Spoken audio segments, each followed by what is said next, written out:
It is no understatement to say that Antarctica is a land of secrets and great mystery. This is Antarctica, nearly 6 million square miles of ice-covered wasteland.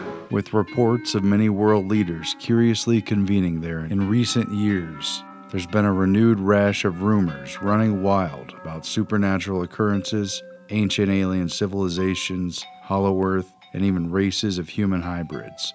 The only thing that's clear, though, is that much of what's actually going on in Antarctica has been and continues to be hidden. Will it ultimately remain that way?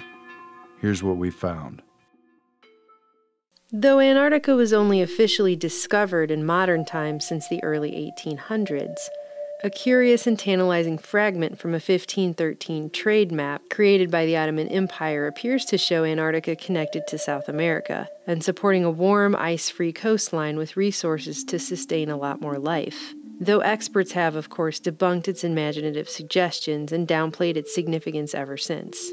Yet while most have general faith in the map-making of modern experts, it may be significant that the actual satellite images of what officials claim is a fully explored continent are actually composited together in a mosaic with a gaping hole in the middle around the South Pole. This is supposedly the truest picture of Antarctica that we're given, courtesy of the NASA Landsat program, which admittedly continually replaces and edits the composite, including when whiteout strikes. So the question that remains is, are we seeing what's really there? These satellite images are often stunning and give us a photorealistic picture of our planet, but like a video game with convincing graphics, satellite images are still only a representation of what's really there. They have flaws, and like all maps, the images simply aren't the actual territory. That may seem like a nitpicky point, but it's an important distinction to make, especially when we see large portions of what look like painted over or blurred out areas of the continent where bases are supposed to be located.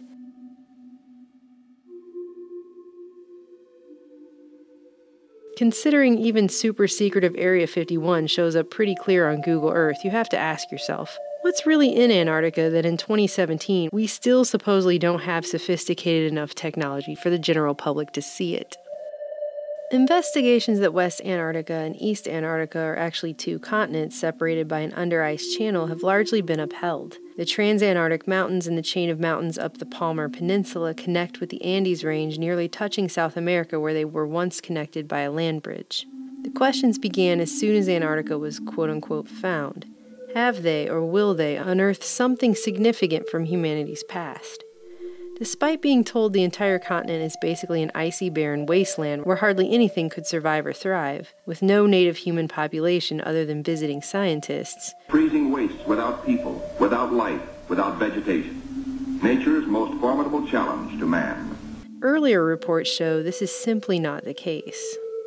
All the way back in 1893, Captain Larson reported discovering petrified wood and worms on Seymour Island, as well as a captivating area with dozens of clay balls placed on top of what looked like pillars, which had the appearance of having been made by the hand of man. But these were later dismissed as basalt that happened to collapse into the appearance of carefully sculpted clay balls on top of pillars. Between 1928 and 1930, then Commander Richard Byrd completed the first of 5 major modern expeditions to explore the Antarctic, and right away his team were captivated by evidence that there had once been a warmer climate while they were surveying vast tracts of otherwise icy land at the bottom of the earth. This expedition, which cost $400,000, was financed by Edsel Ford and John D. Rockefeller Jr., among others. A 1930 article on Byrd's first mission noted, quote, "They expect in time to solve what is perhaps the world's greatest mystery, the existence of extensive vegetation of the vast uplands near the South Pole thousands of years ago, noting sufficient geological evidence to prove that at one time Antarctica was once warm enough to support at least a rich vegetable life." In 1947, the U.S. Navy claimed they found a place they named the Bunger Oasis, though it may have been explored earlier. The Soviets established a research station there during their expedition in 1956 at the now-defunct Polish A.B. Dabrowski Polar Station, in a fascinating 200-square-mile iceless area. At the same time, it was noted that the Russians moved so much equipment and supplies into the oasis that Australian and New Zealand diplomats were convinced they may be setting up permanent air and submarine bases there. No wonder that one of the most compelling anomalies spotted on satellite images of Antarctica is only 35 miles from the Soviet base, in what appears to many to be a domed metal lid over some sort of underground entrance. In the meantime, no one has even confirmed or fully debunked the suspicions of conspiracy theorists on what this image even shows. Throughout further wide-scale explorations in the 40s and 50s, scientists on military expeditions reported finding ice-free oases with waterfalls cascading down rocky cliffs into dry valleys containing freshwater lakes on the interior of the continent, mountain ranges reaching thousands of feet above icy wastes, fossilized trees, and even the remains of petrified forests.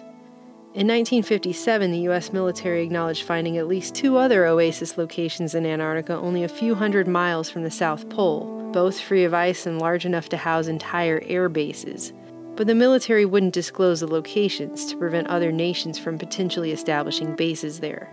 These oases reportedly have a radically different climate from the rest of the continent, places free of ice and snow where the soil can reach temperatures of 77 degrees Fahrenheit at midday, and warm winds blow over freshwater lakes where strange specimens grow. While transversing the interior, a seismologist gave his account in 1958 of coming across a fresh lake 100 yards across with pinkish flowers growing in the bottom of it, which he could not identify. Experts have concluded these areas could sustain year-round human settlements, yet these highly contrasted landscapes are often difficult to spot when browsing through satellite imagery for whatever reason. Antarctica's past life as a tropical oasis is further upheld by the discovery of geothermal heated lakes, where almost any form of life could have survived and even continued up until this point, even while the rest of the continent froze over. The Russians at Vostok Station confirmed the discovery of a huge freshwater lake buried nearly 2 miles under the ice cap that they named Lake Vostok. It has attracted a great deal of attention ever since they've successfully drilled through the ice cap and collected active biological samples of living bacteria from a liquid lake that has otherwise been an isolated ecosystem for what scientists claim is as much as 15 million years. Located at the so-called South Pole of Cold, Lake Vostok is nearly as big as Lake Ontario, and at 6,000 square miles in surface area, 160 miles in length, and 30 miles of width. It measures to an astounding depth of more than 2,600 feet at some points, and scientists claim they've found more than 3,500 life forms, as well as rich fossil evidence from a time that they've up until now known nothing about. Even more curious, however, was the confirmed discovery of a huge magnetic anomaly on the east coast of this underground lake that spans a vast 65 by 47 miles. Mainstream scientists hypothesized that a thinning of the Earth's crust at that location caused the anomaly, while others suggested a meteorite hit there, while still others suggest that the dimensions of such a significant magnetic anomaly could signify a lost city on the shores of the underground lake. With so much secrecy shrouding Antarctica, do you think the public would be told if something were found there? Interestingly, it parallels the plot to the film 2001: A Space Odyssey. Scientists on the moon unearth a vast tychomagnetic anomaly that proves to be a monolithic signal device from an unseen extraterrestrial race. Hundreds of these subglacial lakes are known to exist, and most remain still unexplored. However, when scientists drilled into the ice cap of a much shallower and smaller subglacial lake known as Lake Whillans, they found living jellyfish, crustaceans, and even 8-inch translucent pink fish, and what they said was an old ecosystem eroding from the ice hovering above the lake. These finds and more continue to fuel speculation, as they have over the past century, that Antarctica is holding on to secret links to mankind's past, and possibly the remnants of ancient civilizations which could have resided there in warmer times. Despite the appearance of being completely peaceful and solely dedicated to international cooperative scientific research, and despite the public being repeatedly told for decades that Antarctica officially holds, quote, no military value, The massive continent and its surrounding islands in the polar region are of great strategic significance. The place doesn't just lay idle and ownerless. And this surrounds perhaps the biggest secret of Antarctica, an open and rather obvious one. The 1959 Antarctic Treaty, signed by a dozen nations that include the U.S., Argentina, Australia, Chile, New Zealand, Norway, Russia, France, and the United Kingdom, put in place the appearance of a harmonious international atmosphere where Cold War hostilities are rejected and peace is permanent. But in reality, major military forces remain embedded there, outwardly serving as the custodians of man's activities on the continent. And it remains true with now 53 signatories. Significantly, the 1959 treaty immediately followed the 1957-1958 International Geophysical Year, which organized dozens of nations to participate in the Antarctic and other parts of the globe to establish permanent scientific bases and conduct unprecedented exploration and experimentation. The recommendation to make 5758 an IGY event was initiated by astrophysicist Dr. James Van Allen, who was working with the Navy to test his developing theories about the geomagnetic forces that surround the planet, including the intense bands of harmful radiation that bear Van Allen's name. Meteorologist and Navy contractor Harry Wexler was working closely on this research as well, and was appointed chief U.S. scientist for the International Geophysical Year, which created a dual pretext for upper atmosphere tests and weather experiments that served both military and scientific interests, and for creating a permanent military backbone that could provide continuous support for bases, transport, and logistics. The main job that faced the Seabees during the second year at Antarctica was the building of 5 new bases. Each of these stations would supply vital information to the various scientific projects of the IGY program. Science gave the U.S., Russia, and Great Britain's military the justification needed for a permanent mission in the South Pole. Operation Deep Freeze was commenced by the U.S. in 1955, 2 years before the International Geophysical Year, sending thousands of naval and Air Force troops, as well as militarized construction units from the Navy Seabees, to carve out permanent bases to support the scientific effort. In less than 1 month, pilots of EX-6 mapped and photographed over 1 million square miles of territory. Operation Deep Freeze created a never-ending permanent mission for the military amid a climate of international cooperation. The opportunity for cover and secrecy was astounding. In proposing the bases, members of the U.S. National Security Council forced an improbable merger between their national military goals and the International Geophysical Year program, silencing early opposition from the scientific community via the recognition that a military-backed mission, channeled through the National Science Foundation, would bring nearly unlimited funds for the projects they had championed, albeit at the cost of quietly acknowledging that parallel military activities were taking place largely in secret. The activities of Operation Deep Freeze 1, the Glacier, with Admiral Dufek aboard, made a notable cruise around the Antarctic continent. The purpose of this voyage was to locate suitable sites for more IGY stations to be established in later operations. The Glacier's cruise around the continent brought Deep Freeze 1 to a successful conclusion. Under the treaty, territorial claims are not addressed, though new claims are prohibited.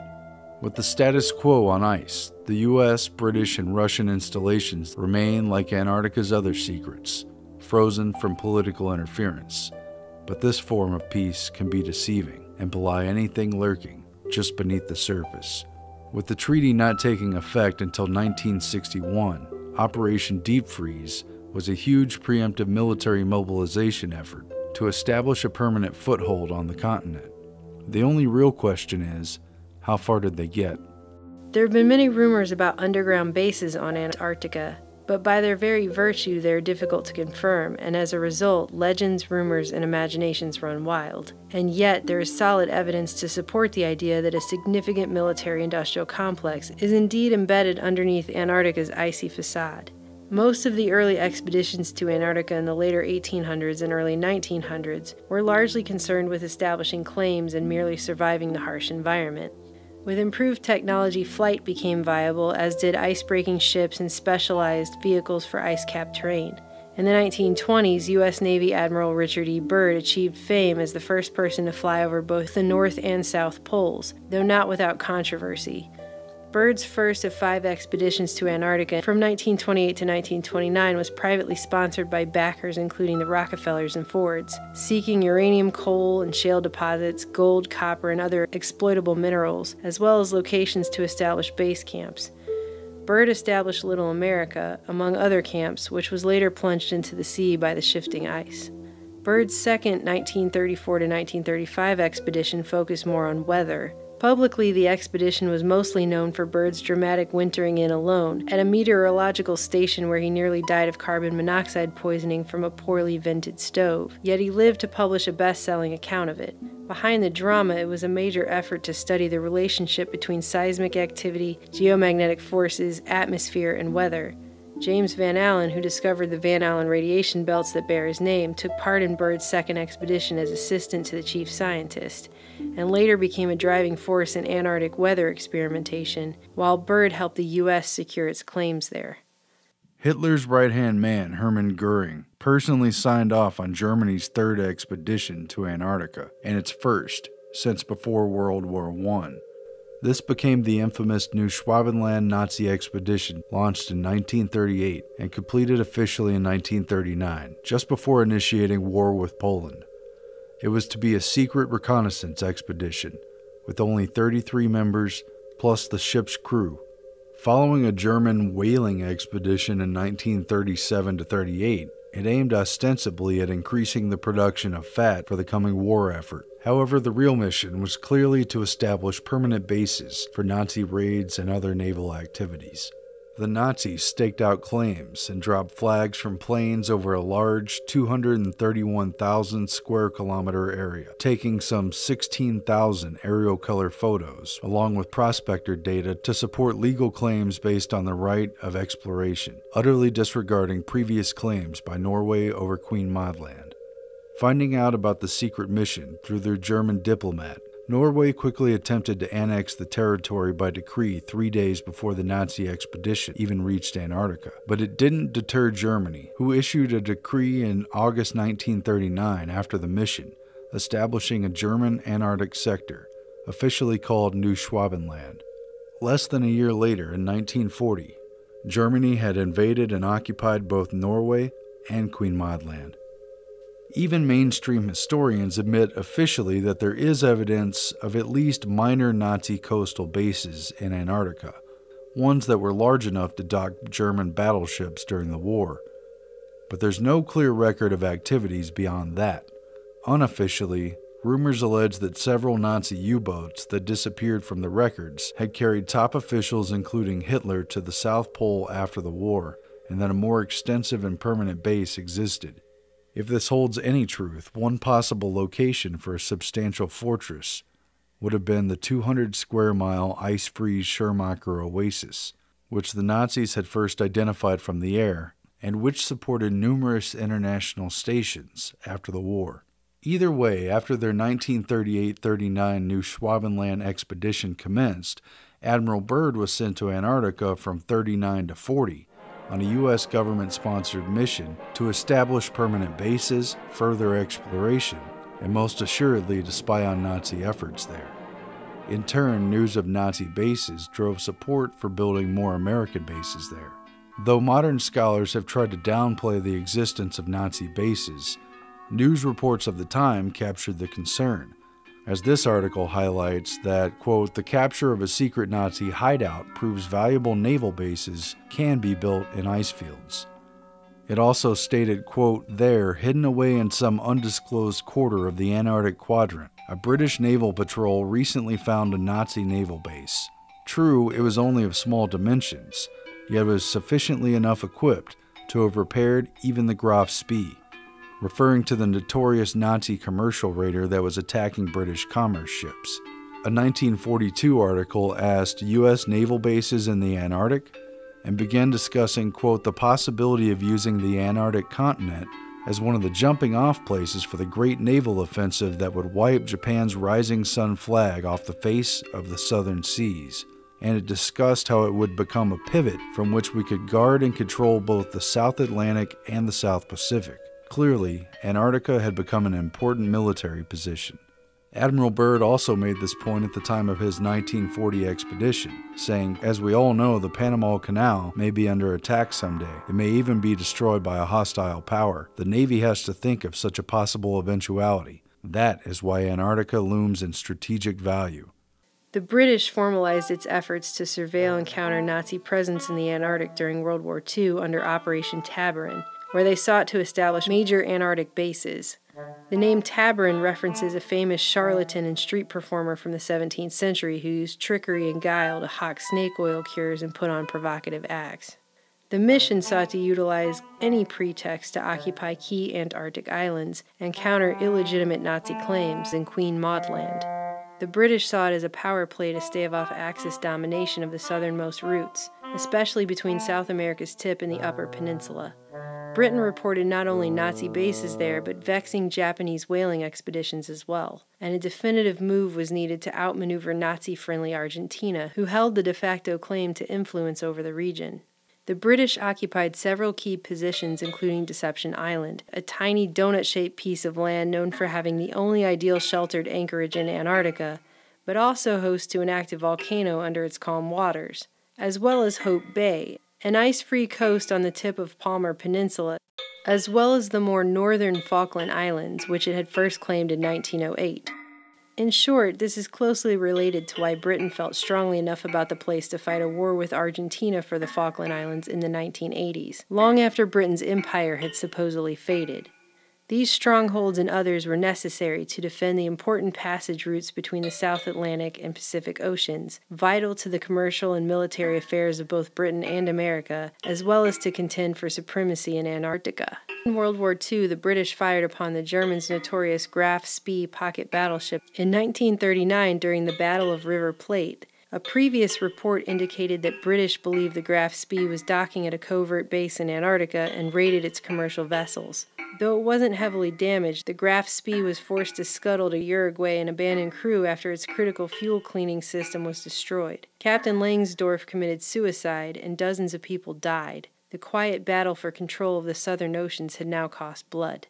Under Tabarin, Britain tore down Argentinian flags and destroyed whaling stations that could supposedly be used by the Nazis and set up their own bases and stations to replace them. In the post-war era, Britain made fresh claims over the South Shetland Islands, the South Georgia Islands, and the Falkland Islands, even after the 1959 treaty. More secretly, the British built a significant base, known as Modheim Base, on the mainland of eastern Antarctica and in the general vicinity of the Nazis' new Schwabenland base in Queen Maud Land. An advanced base was also built in the ice-free portions of the mountains near the pyramid Nunatak, but it remains little known and obscure even on modern satellite images, utilizing underground tunnels to connect tiny research huts and a sophisticated system to protect the base from snow and ice damage over time. In fact, it is very hard to find any mentions or any information at all about the Modheim bases in newspapers after the mid-1950s. It was with the assertion of British power on the southern continent that U.S. Admiral Richard E. Byrd launched Operation High Jump, and with the wartime conclusion of Operation Tabarin, British interest in the Antarctic essentially rolled over into Allied interest with the U.S., almost seamlessly continuing during the U.S.-led military invasion to conquer Antarctica. It was completely unprecedented. Admiral Richard Byrd and Rear Admiral Richard Cruzen led some 4,700 men and brought 13 Navy vessels, an icebreaker ship, an aircraft carrier, battleships, a state-of-the-art submarine, and a fleet of planes and helicopters developed for the extreme cold to surround the continent and establish new bases. This largest ever polar deployment served as an exercise for cold weather warfare to oppose communist aggression and came with the talking points of protecting against an enemy operating from the poles and able to mobilize very quickly. Thus, the U.S. intended to establish a permanent presence there. At the mission's conclusion, Byrd told reporters embedded with him, quote, "The almost terrifying rate of speed at which our world is shrinking is the great object lesson. We can no longer believe that distance guarantees us safety, that oceans and poles will be our ever-protecting no man's land. If he could succeed in taking 4,000 young Americans into the cold and unknown Antarctic, that others could do the same as well." But Admiral Byrd was forced to retreat from the mission after only a few months. Newspaper accounts blamed the ice and the freezing up of the waterways. the same excuse mentioned ahead of time in papers before the expedition departed. Some have claimed that Byrd met a superior force that even possessed UFO aircraft that drove Byrd out of Antarctica. But this account is largely substantiated by a quote which attributed Admiral Byrd as saying, in case of a new war, the continental U.S. would be attacked by flying objects, which could fly pole to pole at incredible speeds. However, retrieval of the article this quote was said to appear in, dated March 5, 1947, and written by Lee Van Atta, an International News Service correspondent who accompanied the expedition, carried a different account with a few similarities from which grains of truth were plucked. It read, quote, Rear Admiral Richard E. Byrd warned that the U.S. must guard against any future invasion by hostile aircraft from across the polar regions of the Earth, which bears a resemblance yet a different meaning from the phrase flying objects which could fly pole to pole. The Admiral declared it is no scare phrase but a bitter reality to state that conflict, should it ever come again, will lash out at our nation over one or both poles. Byrd's warning was couched in the post-war narrative of a Soviet threat, which Byrd used after the war to justify cold weather Cold War training near both poles, which Byrd initially oversaw. Lesser known is the fact that the U.S. followed up the very next year in 1947-48 with Operation Windmill, which continued survey operations and even more significantly furthered the study of electromagnetic effects on weather at the South Pole, though the mission was also aborted early. The U.S. hesitated and backed off from a planned Operation High Jump 2 due to international pressure and suspicion about the militarization of the South Pole. Instead, it opted for the peaceful approach of Operation Deep Freeze that began a few years later in 1955, just ahead of the international treaty. It should be noted, just after World War II, the first nuclear war, that it was mentioned multiple times in the papers that not only was Antarctica a probable source of coal. We've found enough of coal within 180 miles of the South Pole in a great ridge of mountains. It's not covered with snow, enough to supply the whole world for quite a while. But also of vast stores of uranium, which multiple countries, including Britain, were down there in search of. Where that coal is gets 100 below zero in the winter. Well, It was once tropical.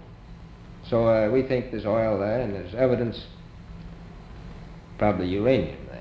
The year after World War II ended, at the same time papers were quietly announcing in tiny articles buried in their back pages that Antarctica might be hiding large stores of uranium under its ice. A law and diplomacy professor at Tufts College was warning that the new free areas of the world, like Antarctica would become under the 1959 treaty only a dozen years later, should be placed under the control of the United Nations, quote, thereby establishing the first tiny toehold of world government in practice.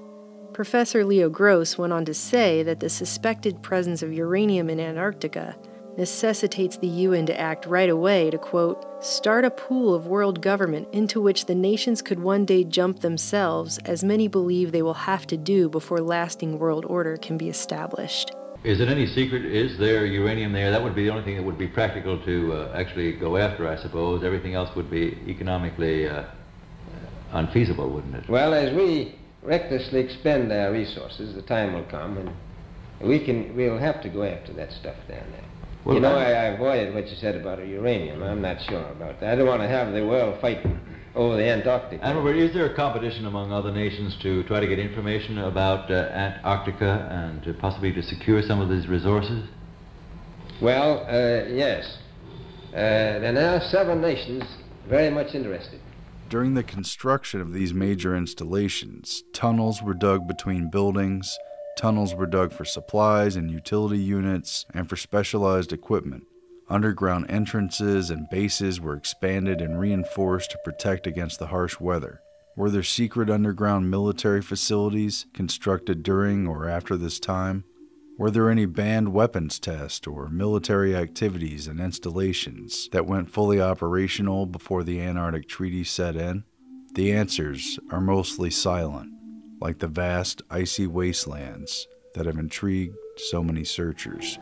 Below the surface of a giant ice cap, A city is buried. Some very interesting disclosures were declassified about U.S. military installations in Greenland, which took place in the 1960s with the cooperation of Denmark and NATO. This is the story of Camp Century, the city under ice. While feeding European allies and the American people a highly publicized cover story about the triumphs over nature and building an underground city for research under the ice at Greenland's Camp Century, the basic concept was simple. A system of 23 trenches would be dug into the ice cap and then covered with steel arches and snow. Branching off the main communication trench would be a series of lateral trenches housing complete research, laboratory and test facilities, modern living quarters and recreation areas, and a complex of support facilities. The Pentagon kept its real activities a secret. Only later did the truth about top-secret Project Iceworm surface. The Pentagon was attempting to put in place mobile nuclear launching sites that would utilize thousands of miles of tunnels to station ICBMs from theoretically random positions, all without Denmark's knowledge or consent. Later, an escape hatch would be placed at the end of a small wooden form for an emergency exit. Were similar installations attempted in Antarctica?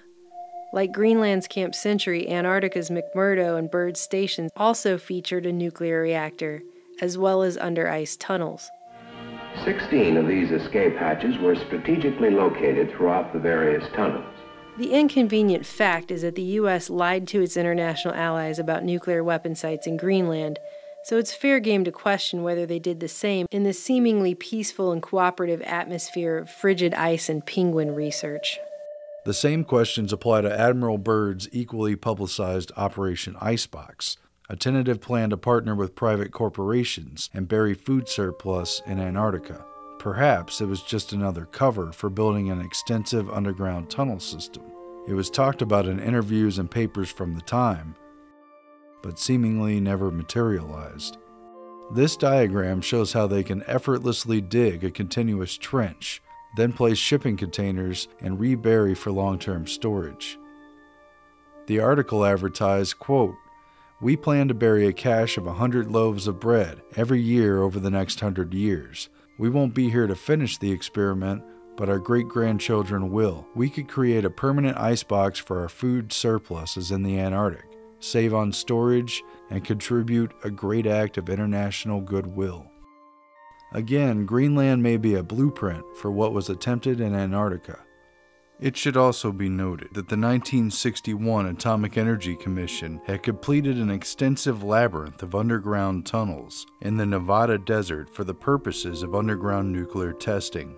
The agency told the AP at the time, quote, "The tunnels are being constructed for any use deemed necessary if and when the administration decides to resume nuclear testing." During Operation High Jump, an Arctic submarine laboratory was dispatched to Antarctica from a California naval base where it tested under-ice operations with great success. This was a pivotal moment for underwater and polar warfare.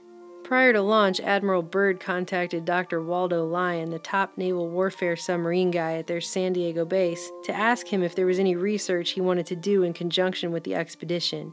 Lyon asked to test a new submarine in the ice-filled waters, and so they did. This Antarctic deployment was the first major field trial for subarctic submarine conditions, with success leading to new capabilities such as breaking through ice to surface and launching a nuclear warhead from underwater in range of Cold War targets anywhere on the map.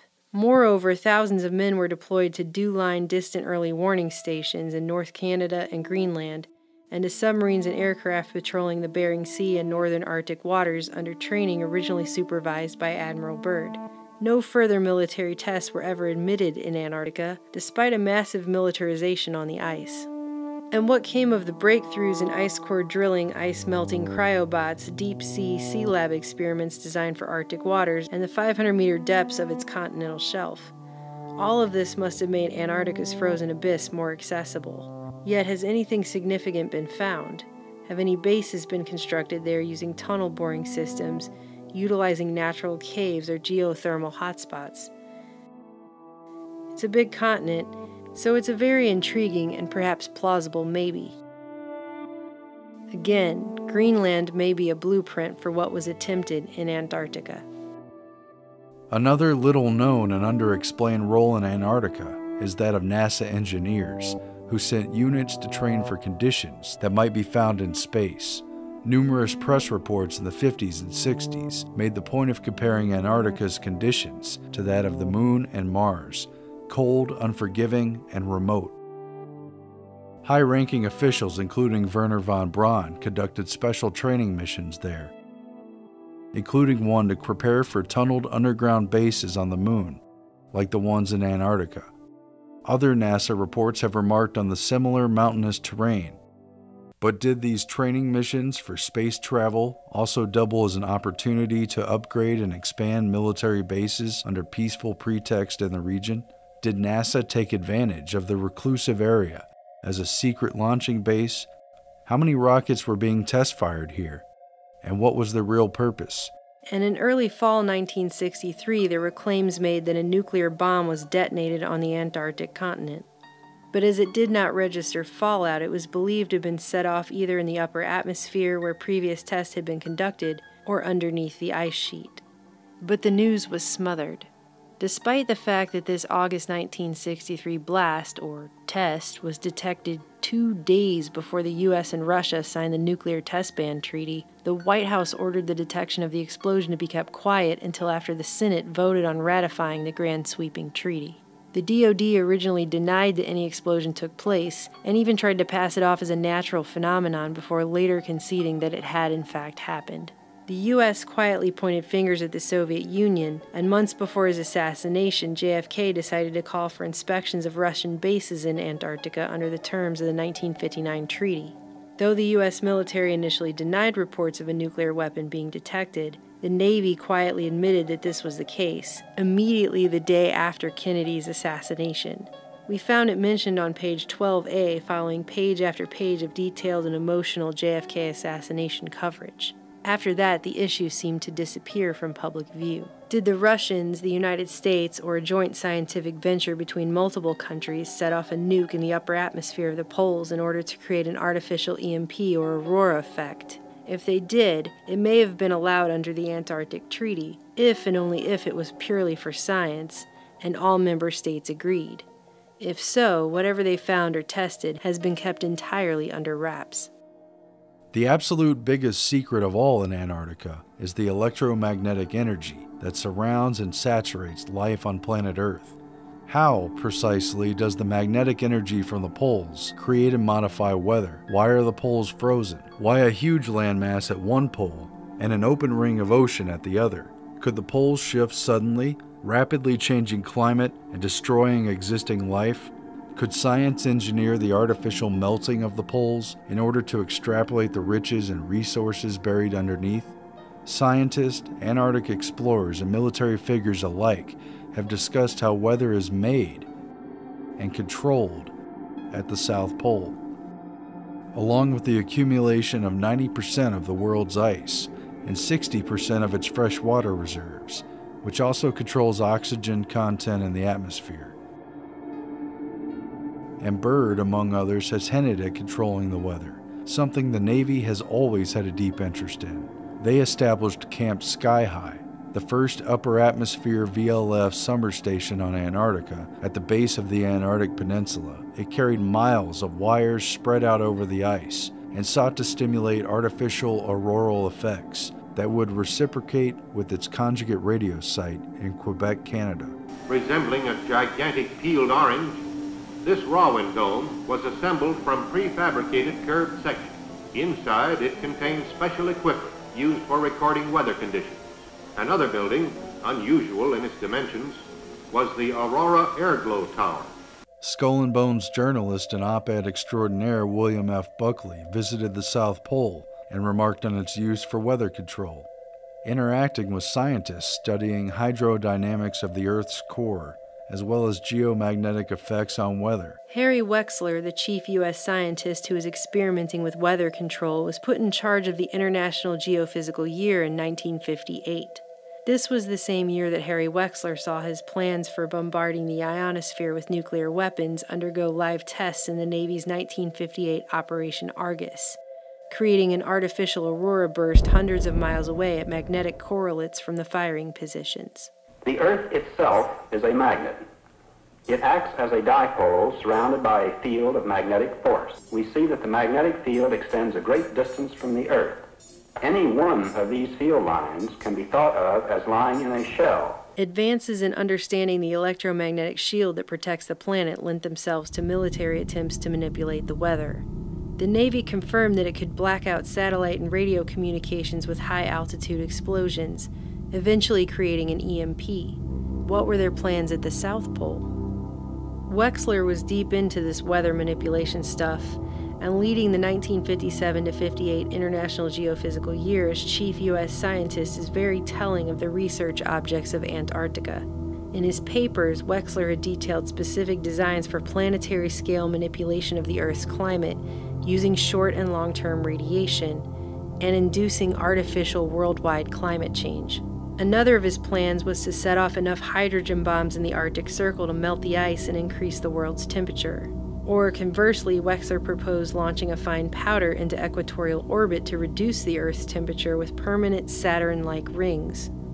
He also formulated a detailed plan for bombarding the atmosphere with chlorine or bromine and punching a hole in the stratospheric ozone layer, proven to work in military tests, only to oppose the same plan later. Wexler was on a working vacation at the elite Woods Hole Oceanographic Institute with which he was affiliated when he died unexpectedly of a heart attack in 1962 at the young age of 51. Just months earlier, he gave a final speech to Woods Hole titled "On the Possibilities of Climate Control," explaining the mechanisms not just to seed a few clouds, but to permanently control the Earth's climate. The terms of the 1959 Antarctic Treaty, barring military activities and preserving the world south of the 60° south latitude line for science, does not apply to U.S. Navy operations on the open seas. If any kind of atmospheric heater, HARP device, or SBX-1 radar device, or even a nuclear submarine is used to manipulate or alter weather offshore, there's no jurisdiction over its activities there outside of military doctrine and secret government control. And then there's the totality of it all. Support for international scientific research trumps all other considerations in Antarctica. Or perhaps it has provided the ultimate cover for maintaining a massive, permanent, off-limits continent that is 1.5 times the size of the U.S., and within which they can run black projects away from the prying eyes of almost everyone else on the planet.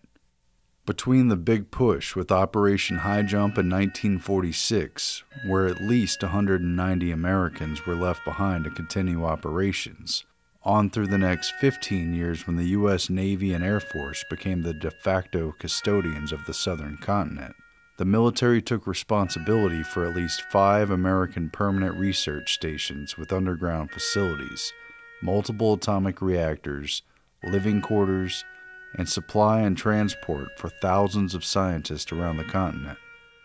Great Britain had multiple expeditions to Antarctica during the late 1800s, the early 1900s, in World War I, and with classified operations during World War II, after which they never left, and their actions on the continent during that time are even less publicized. Russia, then the Soviet Union, has maintained permanent residence down there since World War II as well. And again, in the spirit of international scientific cooperation, Antarctica never saw the Cold War the rest of the world lived in fear of for decades. We're told the whole place is one big global community, where scientists from every nation get together and sing Kumbaya and do science while war is a non-existent concept. We were promised enough coal to power the world for decades, enough food to feed the whole world stored freshly down there for 100 years, shorter flight routes, and a new spot for tourism. While you can go there if you have enough money for the ridiculously expensive tickets to visit the very edges or to take a flight that never lands, or special permission from a treaty country granted for scientific purposes, the majority of humans on this planet will never get to go to Antarctica in their lifetimes. Why not? The real reason is not just to protect the penguins.